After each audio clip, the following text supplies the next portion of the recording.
কিয়ামতের দিন শয়তান বিচার ফয়সালা হওয়ার পর একটা বক্তব্য দিবে। শয়তানের একটা বক্তব্য, ভাষণ।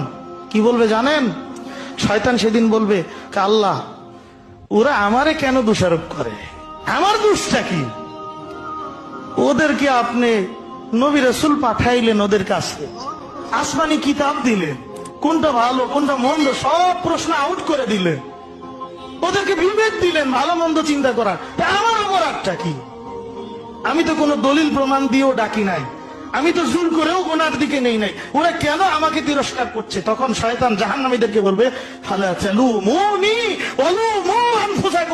এই জাহান্নামীরা, আমারে তিরস্কার করিস না, তোরা নিজেদেরকে তিরস্কার কর। তোদের বিবেক থাকার পরও, তোদের সামনে আসমানি কিতাব থাকার পরও, তোদের সামনে ওয়ারাসাতুল আম্বিয়া থাকার পরও তোরা ভালো মন্দ চিন্তা করিসনি। তোরা চতুষ্পদ জানোয়ারের চেয়ে খারাপ, আমি ইবলিসের চাইতেও নিকৃষ্ট। ঠিক কি?